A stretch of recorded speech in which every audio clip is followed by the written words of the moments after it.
자, 53포인트 수표의 특수입니다. 이 수표의 특수는 이제 행선 수표, 자기합 수표, 선일자 수표 이 세 가지를 설명하는데요.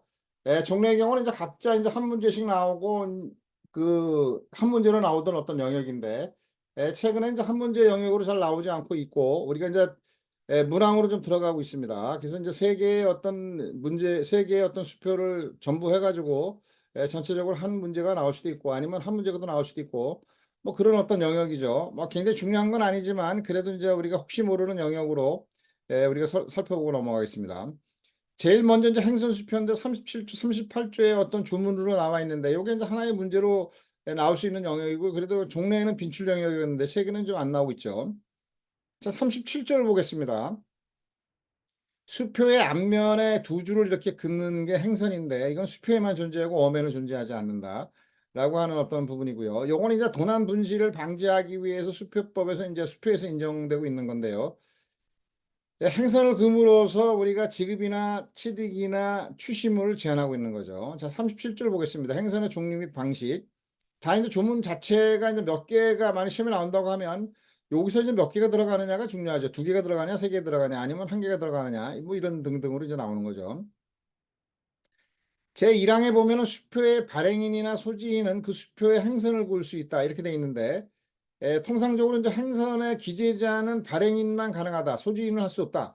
뭐 이런 식으로 나오는 수도 있는 거야, 1항이요. 그러나 우리가 발행인도 되고 소지인도 행선을 구할 수 있다라고 하는 것이고요. 이제 38조에서는 이제 우리가 지급, 취득, 추심에 관한 어떤 효력이 생긴다라고 하는 그 내용들이 이제 설명하고 있는 거고요. 자, 행선은 수표 앞면에 해야 되는 거죠. 수표 뒷면에도 행선을 걸 수 있다. 뭐 이런 것이 옛날에 한번 나온 적이 있는데 틀리는 거죠. 뒷면에 행선을 걷는 거는 이거는 행선 수표가 아닌 거죠. 그 다음에 이제 수표 앞면에 두 줄을 평행선을 그어야 되는 것이고 행선은 이제 일반 행선, 특정 행선으로 나눠지는 거고 단순히 두 줄을 긋거나 그 두 줄 위에 그 은행명을 기재하면 일반 행선이 되는 것이고요. 그 두 줄 안에 그 특정한 은행을 지정하면 요거는 특정 행선이 된다라고 하는 거죠. 두 줄 행선 내에 아무런 지정을 하지 아니하거나 은행 또는 이와 같은 뜻이 있는 문구를 적었을 때는 일반 행선으로 하고 두 줄의 행선 내에 은행의 명칭을 적었을 땐 특정 행선이라고 한다. 그래서 행선은 이제 우리가 일반 행선과 특정 행선으로 나눠지는데 일반 행선을 특정 행선으로 변경할 수 있지만 특정 행선을 일반 행선으로 변경하지 못한다라고 하는 거죠. 이것도 이제 우리가 문항으로 자주 들어가는 내용 중에 하나고요. 그다음에 이제 행선 또는 지정된 은행의 명칭에 말소는 하지 아니하는 것을 본다. 이제 그 말소권자가 권한이 있는 자냐 없는 자냐 우리가 확인하기가 어렵잖아요. 그래서 말소를 한다고 하면 이건 말소를 하지 아니한 것으로 본다. 자, 37조의 내용이 이제 한 문항, 두 문항 이런 식으로 연결해서 나올 수가 있고요. 자, 보겠습니다. 이제 설명을 하고 있죠. 행선 제도는 엄에는 없고 수표에만 있다. 요걸 잘 이제 조문으로 보면은 잘 안 되는데 요걸 보라는 거죠. 행선 수표에는 일반 행선과 특정 행선이 있다. 수표의 발행인이나 소지인은 행선을 그을 수 있다. 행선은 수표의 앞면에 그저 두 줄의 평행선을 그어야 한다는 것이고 일반 행선은 특정 행선을 변경할 수 있으나 특정 행선은 일반 행선을 변경하지 못한다. 이것도 이제 자주 나오는 내용 중에 하나였죠. 행선 또는 지정된 은행의 명칭의 말선을 하지 아니한 것으로 본다라고 하는 거죠. 권한자를 알 수가 없기 때문에 그렇다. 라고 하는 것이고요. 다음으로 이제 38조에 관한 내용입니다. 행선의 효력이죠.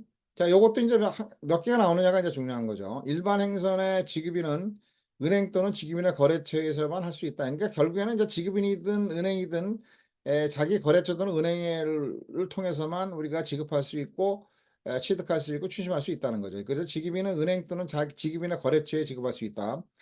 특정 행선의 지급인은 지정된 은행에만 또는 지정된 은행이 지급인인 경우에는 지급인과 그죠? 특정 은행이 같은 경우입니다. 그러면 이제 자기의 지급인의 거래처에서 지급할 수 있다 이런 얘기죠.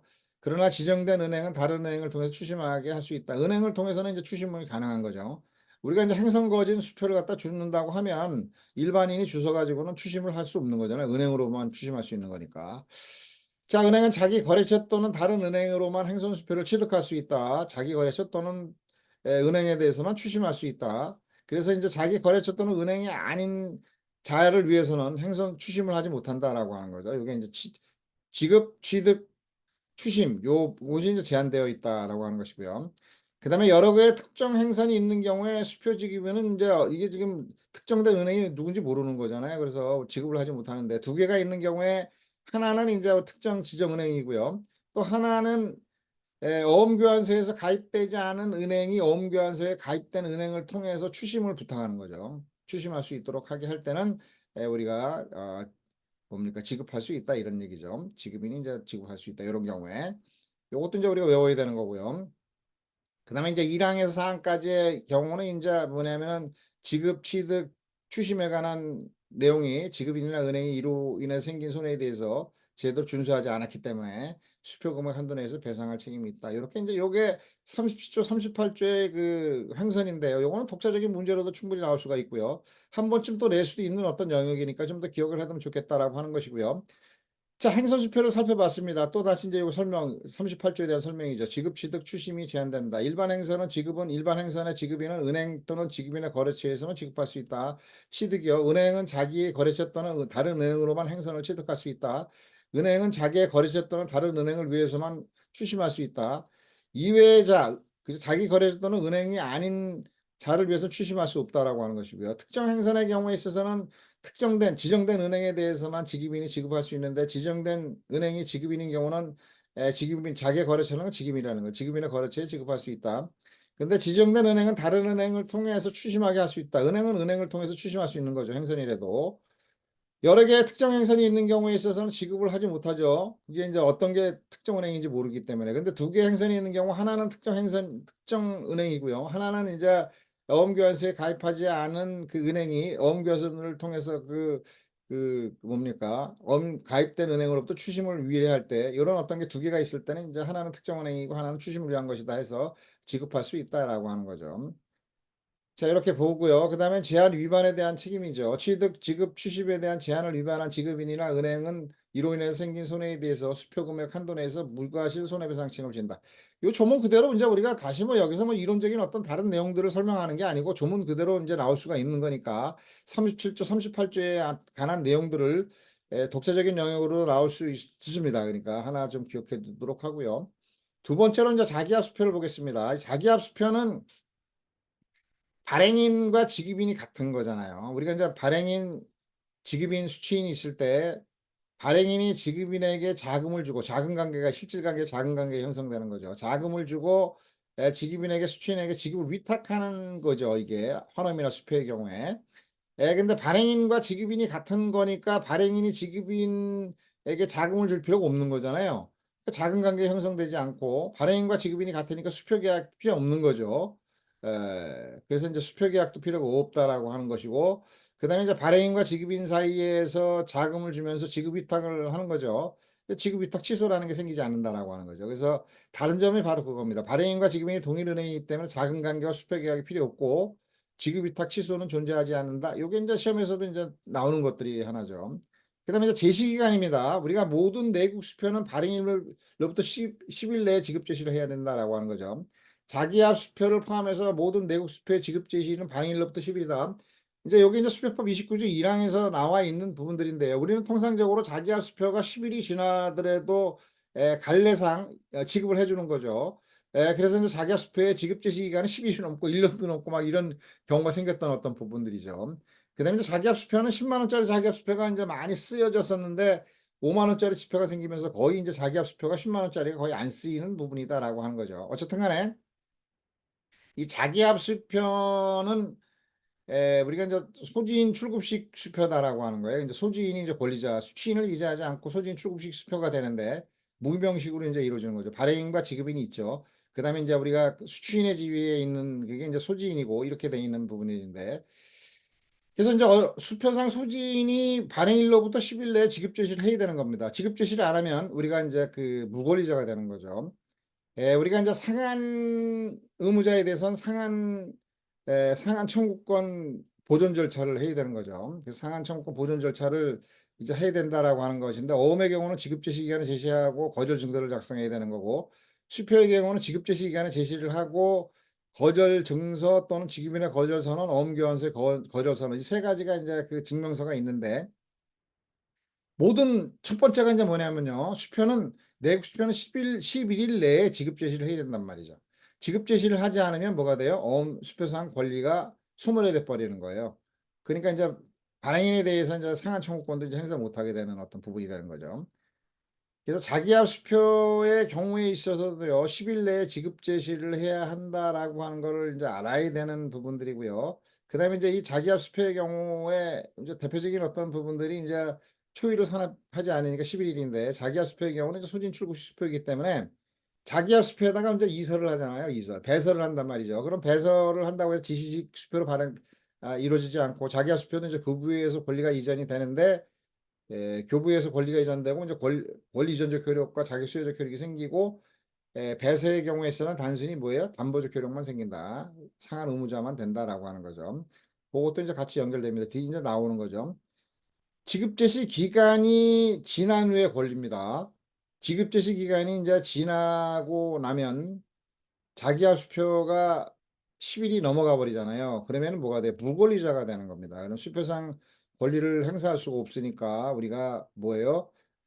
우리가 이제 하나 이득상한 청구권이라고 하는 거는 이제 소멸시효라든가 권리 보존 절차의 흠결, 상한권 보존 절차의 흠결이죠. 권리 보존 절차라고 얘기하는데, 흠결에 의해서 이제 수표상 권리가 소멸되면 우리가 발행인과 지급인 사이에서 원인 관계 및 자금 관계에 의해서 이득이 있는 경우에 이득상한 청구권을 행사할 수 있잖아요.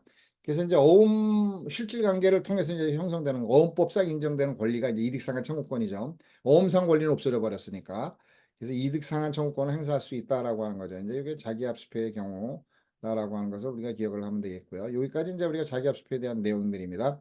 자, 우리가 이제 이렇게 기억을 해두고, 그 다음에 이제 선일자 수표가 이제 되는 거죠. 세 번째 이제 선일자 수표예요. 선일자 수표는 수표를 발행할 때 발행일자를 실제로 발행일보다 장래일자로 기재하는 거죠.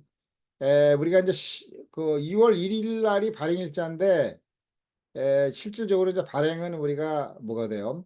뭐 1월 20일쯤 발행하는 거죠. 이런 것들을 우리는 선일자 수표라고 얘기하는 겁니다. 근데 이제 이런 어떤 선일자 수표도 우리가 이제 수표는 신용증권은 어음이고, 그죠? 지급증권은 수표라고 하는 거잖아요. 그래서 선일자 수표는 발행할 때 발행일자를 실제 발행일보다 장래일자로 기재한 수표다. 1월 20일 날 발행하면서 2월 1일을 발행일자로 정한다라고 하는 거죠. 근데 이제 우리가 지급증권성을 확보하려고 하는 어떤 부분인데, 무장정 발행일을 기다린다. 발행일을 뭐 20일도 되고 30일도 되고 많이 이렇게 늘려놨단 말이죠. 그런데 발행일을 기다려서 발행일로부터 10일 내에 지급 제시만 가능하다라고 하면은 요게 이제 지급증권성을 일탈을 하고 신용증권이 돼버리는 거잖아요. 그래서 선일자 수표에서는 특징적으로 나타나는 게 뭐냐면은, 발행일자를 도래하기 전에 지급 제시를 하는 경우에 그 제시가 있은 날부터 지급해야 되는 거죠.